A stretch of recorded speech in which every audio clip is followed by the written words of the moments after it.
Saludos, buscadores del misterio, y gracias por asistir a granmisterio.org.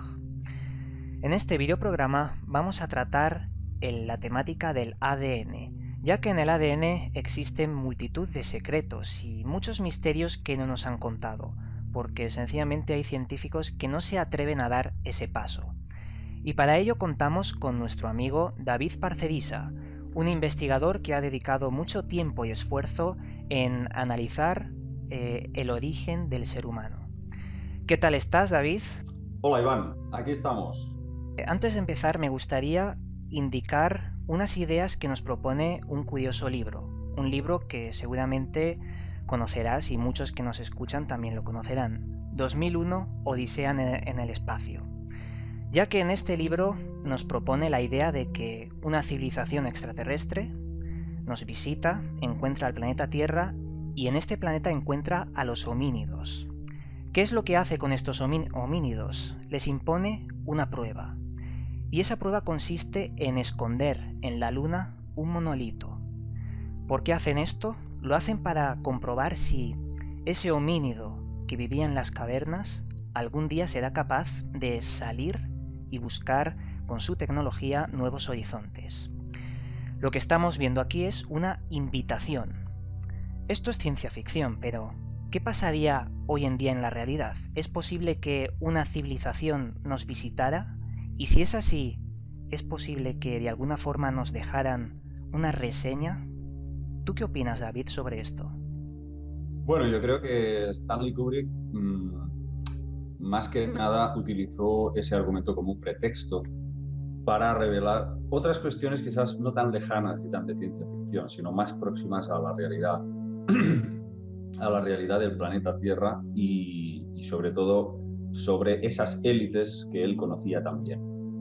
No hay que olvidar que Stanley Kubrick fue un masón de grado 33, tenía mucho conocimiento de cómo funcionaban estas élites. No estoy diciendo, siempre tengo que aclararlo antes, que la masonería, digamos, sea mala por sí misma. Ya he dicho muchas veces que es una filosofía, como cualquier otra, pero sí que, evidentemente, Stanley Kubrick estaba en una posición muy destacada y tenía contactos con la élite, con los Illuminati.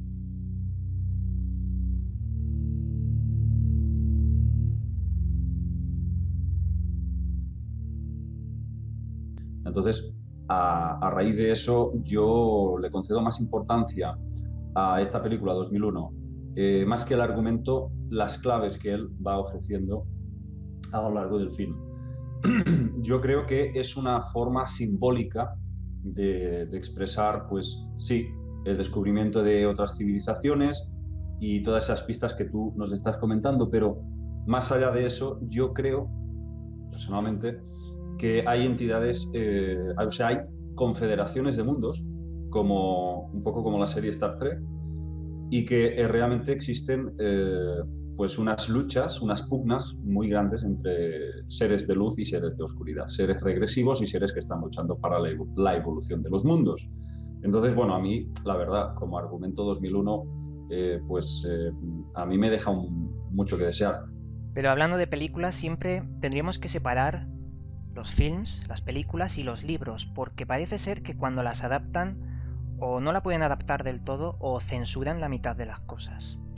En definitiva, lo que quería transmitir es que si la ciencia ficción, tan lejana como la vemos, plantea una serie de ideas que es posible que con el tiempo se cumplan como estamos viendo hoy en día. Y una de esas ideas podría ser que nos dejaran un mensaje, suponiendo que nos han visitado.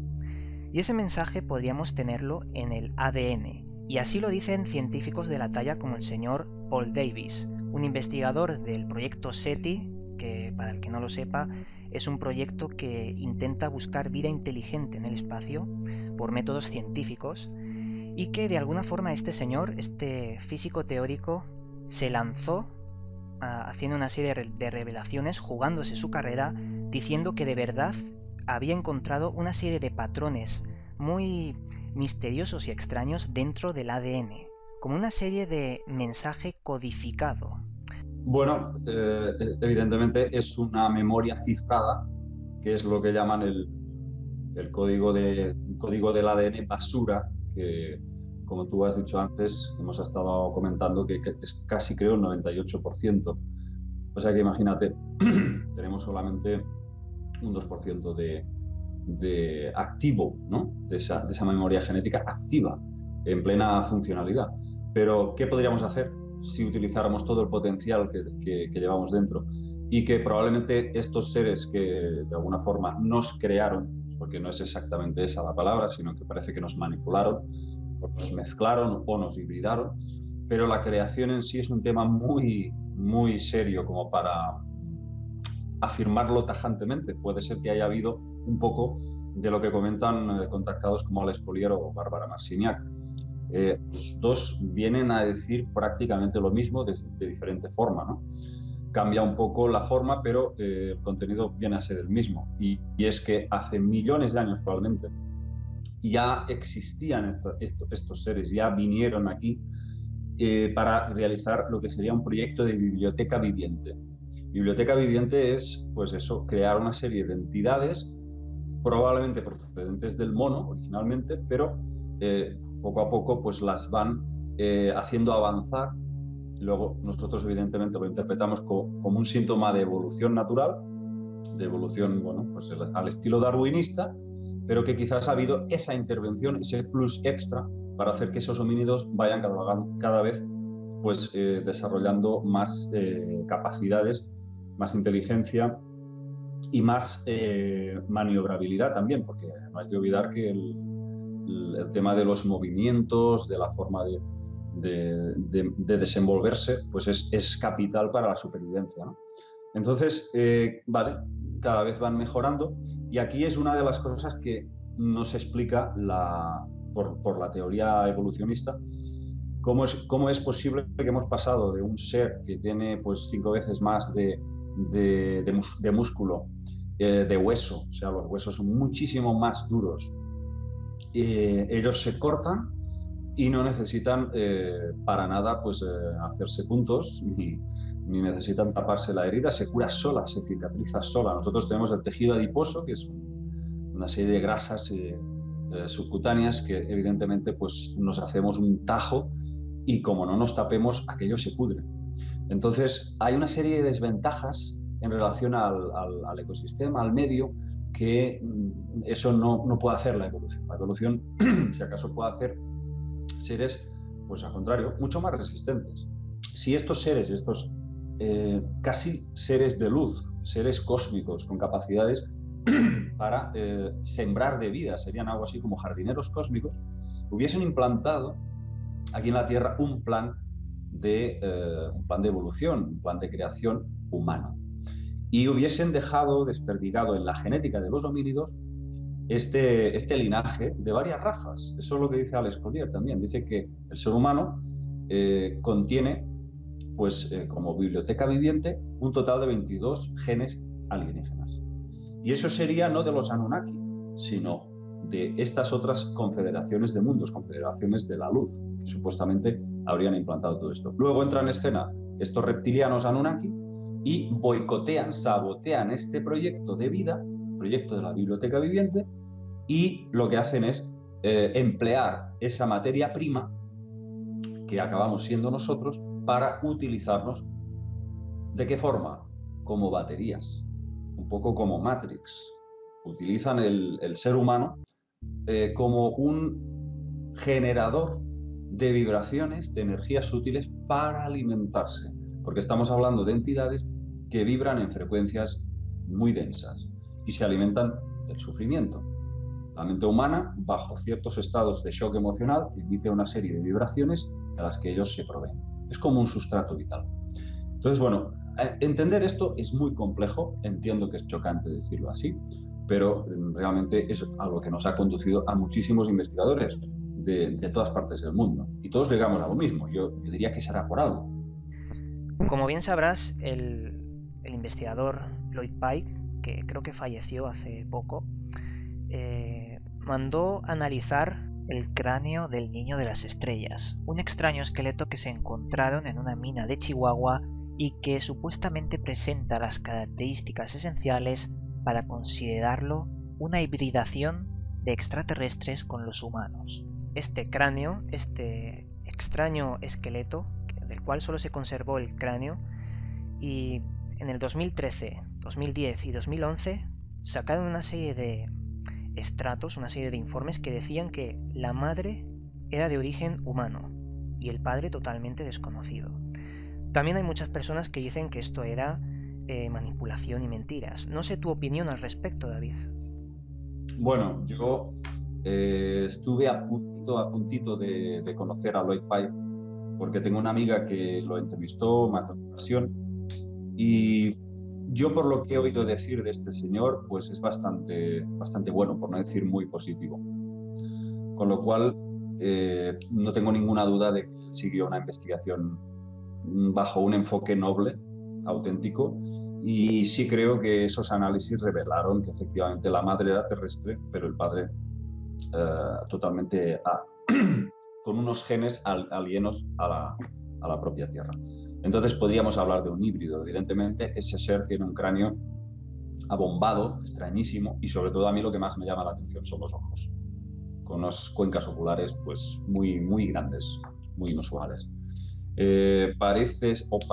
Bueno, creo que, claro, lo llamaban el niño porque se supone que tenía pues una edad aún en periodo infantil, pero tiene un aspecto realmente bastante parecido a los grises, a estos seres de 1,20 m que incursionan en las alcobas y realizan todo tipo de abducciones con el ser humano, y que al fin y al cabo estos seres no son nada más que recaptadores de material biológico, ¿no? Entonces, parece como un híbrido entre nuestra especie humana, y estos extraños grises, ¿no? Claro, esto sorprende mucho, ¿no? Pensar que hayan venido seres aquí, hayan copulado o inseminado mujeres de la Tierra y luego haya salido estas entidades híbridas. Pero realmente esto es el pan de cada día, es decir, tú estudias la historia antigua, Iván, y te das cuenta que eso es lo más normal del mundo, o sea, es una cosa que no tiene nada de especial. O sea, la Tierra es un campo de experimentación, ha sido siempre un gran laboratorio plagado de experimentos de todo tipo. El ser humano parece que reúne una serie de condiciones genéticas que les interesan muchísimo a estos seres para desarrollar. Ahora bien, el tema, la pregunta del millón es ¿para qué? ¿Para qué quieren realizar estos hibridajes que aún hoy en día a través de las abducciones se llevan a cabo? Y también otra de las preguntas sería, ¿siguen haciéndolo hoy en día? Porque tengo entendido que existen cosas del tipo la base secreta de Dulce, del cual se dice que están conviviendo el ejército de Estados Unidos con unas entidades que no le podemos poner nombre todavía, aunque sí que tienen nombre, pero que yo creo que no tienen nombre porque no se sabe a ciencia cierta, y que estarían realizando experimentos inhumanos, cruzando varias especies de ellos con nosotros. Sí. Pero ahí, bueno, uno de los puntales más grandes, o diría yo más fiables, es el testimonio de Phil Schneider. Phil Schneider, que era un ingeniero de minas que trabajó para el gobierno, y entonces ahí en la base de Dulce parece ser que, bueno, en una de esas retrospecciones descendieron no sé cuántos metros bajo tierra y encontraron, evidentemente, una base con naves, con ovnis, en la que, bueno, de alguna forma cogieron desprevenidos a estos seres, a estos grises, estos enanos de 1,20 m, gran cabeza en forma de pera invertida y ojos negros rasgados. Bueno, parece que hubo una escaramuza de disparos muy fuerte, creo que llegaron a morir 66 agentes de los servicios secretos. Creo que había por ahí a federales, incluso fue un cacao de muertes. Phil Schneider dijo que no está seguro si fue el único que sobrevivió a esa masacre, pero casi, porque parece que mientras se estaban produciendo los disparos, bueno, él dice que cogió la pistola y disparó 2 veces, creo que se cargó a 1 o 2 de esas entidades, pero rápidamente, bueno, los seres atacaron con unos rayos de plasma, que dice que él decía en sus conferencias que cuando te alcanzaba ese plasma quedabas abierto como un pescado. Como un pescado. Y dice que en el último momento, casi por cuestión de un segundo, había un compañero suyo que lo empujó, mientras él recibía uno de esos disparos, lo empujó, se empotró contra el ascensor, apretó el botón y el ascensor subió para arriba y se pudo salvar. Pero Phil Schneider mostraba en sus conferencias, que dio una gira en Estados Unidos, no sé si 30 y pico conferencias, mostraba ante el público las heridas, las terribles heridas, y creo que le faltaba algún dedo en la mano incluso. Y bueno, él lo dijo, a mí me van a matar, van a ir a por mí. Y efectivamente, creo que fue al cabo de 3 meses de la última conferencia que dio en Estados Unidos, apareció su cadáver pues, con síntomas de haber sufrido unas terribles torturas antes de morir. Se dijo incluso que lo habían estrangulado con las cuerdas de un piano. El caso es que efectivamente murió, y en circunstancias más que extrañas. Creo que lo hicieron figurar como un suicidio. Ya me dirás tú qué suicidio te vas a estar tú ahí torturándote tú mismo antes de morir. Suicidios sobre esta temática siempre están presentes, y más presentes los hombres de negro en torno a todos estos extraños suicidios. Pero bueno, también me gustaría indicar en este punto una noticia que podríamos decir que es buena o mala para la humanidad. Eso depende del punto de vista del espectador. Ya que el Instituto de Medicina Reproductiva Experimental de Nueva Jersey lanzó hace 2 años, concretamente en diciembre de 2012, una serie de experimentos que realizó al modificar humanos hoy en día. Es decir, cogieron un óvulo de una persona que era infértil y le introdujeron código genético de una persona que sí que era fértil, y de esta unión surgieron 30 bebés. Estaríamos diciendo que estos bebés tendrían 3 padres, 2 mujeres y un hijo. Esto puede ser beneficioso para aquellas personas que son infértiles, pero claro, nos plantea un dilema. Si tú puedes hacer esto a un óvulo, también lo puedes volver crear humanos más fuertes, más inteligentes, o incluso, para hacerlo de forma gráfica, humanos con piel fluorescente, si cogemos código genético de las medusas, estas que brillan. Lo que estamos intentando decir es que esto se puede hacer hoy en día. Pueden surgir muchas ramas dentro de la experimentación de la genética en el ser humano. Si lo podemos hacer hoy, ¿qué nos dice qué es lo que podremos hacer dentro de 20, 40 o 50 años? Claro, el problema, Iván, es que la tecnología que llevan estas élites ya está avanzada 50, 100 años para adelante. Si lo hacen con la tecnología, está claro que en biomedicina y genética pues también andarán por ahí los tiros. Entonces, yo creo que todo lo que podamos ser capaces de imaginar ya lo han hecho. Y probablemente nos han mezclado con todo tipo de animales y especies incluso desconocidas. Piensa que en la Antártida hay montones de peñascos de roca, de meteoritos que han caído ahí hace quizás millones de años, y fíjate que aún están ahí esos virus, esa materia orgánica que ha llegado del espacio, y vete a saber tú la de microorganismos que hay ahí dentro, que los han descongelado y aún están vivos, aún tienen ciertas funcionalidades. Imagínate lo que eso plantea si por asomo han encontrado algún microorganismo alienígena en esas rocas y lo pueden mezclar genéticamente con los humanos.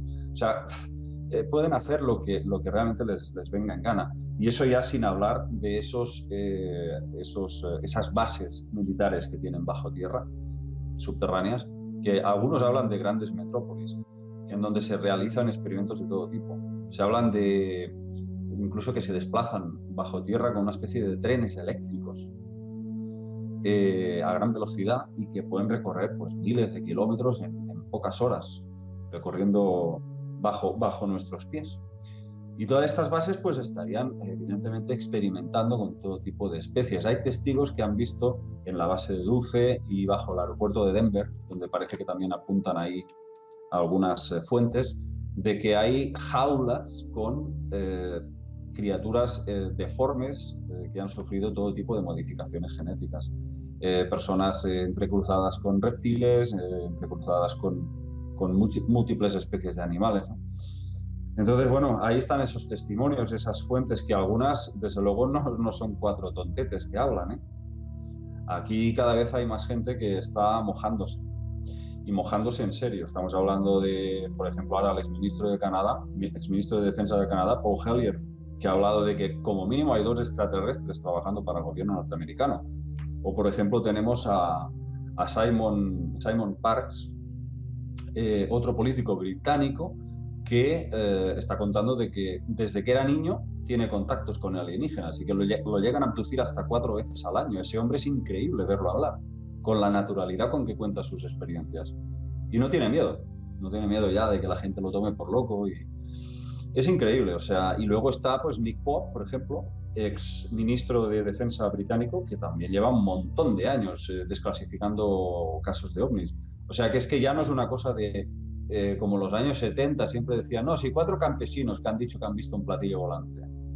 Ahora ya son gente de alto nivel político y militar, porque también son muchos los militares, sobre todo los ancianos, que ya dicen, bueno, ya para lo que me queda en el convento y no sigo. Entonces ya pues están jubilados y dicen, ya no tengo nada que perder, voy a hablar. Yo era el que llevaba tal avión en la base aérea de lo que sea y yo transportaba los cadáveres de estos seres que se estrellaron en el desierto de Nevada, por decir algo.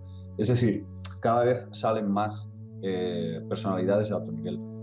O sea que sí tenemos derecho a sospechar, y no creo que sea fantasía para nada, de que existen estas bases y se están realizando experimentos genéticos de todo tipo.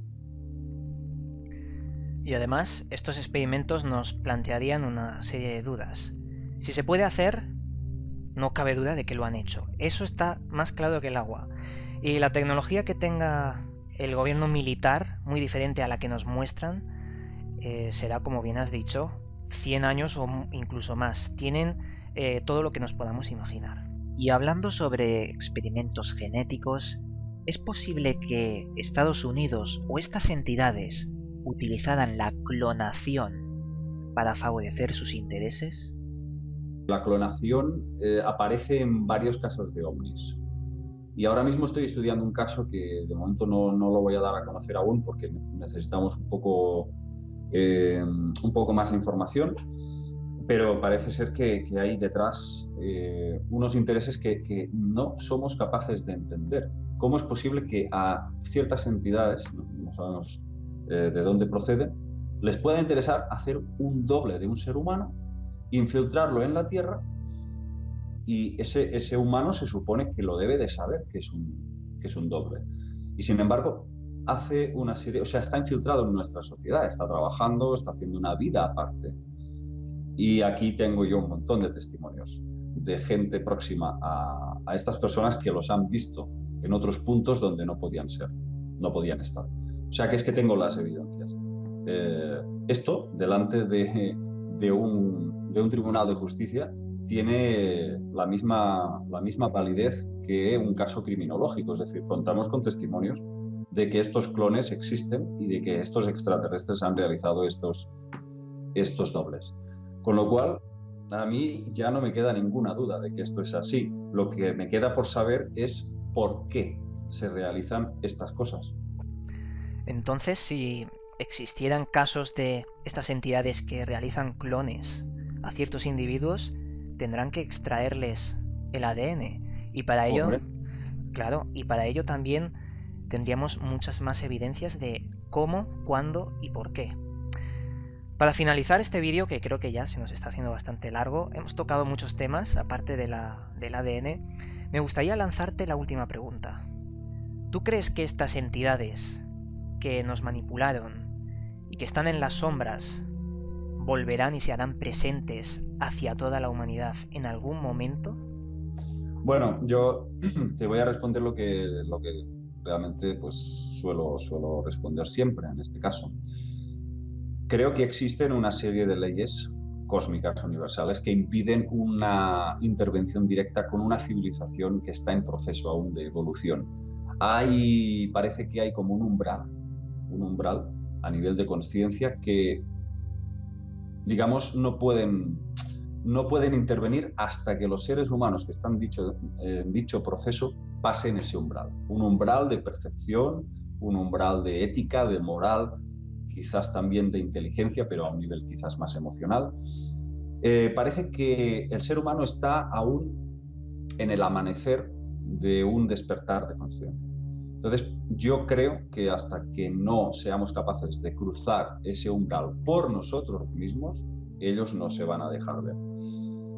De hecho, tiene mucho sentido, porque lo que no pueden hacer es sacarnos las castañas del fuego. Ahí hay una responsabilidad que tenemos que asumir los seres humanos.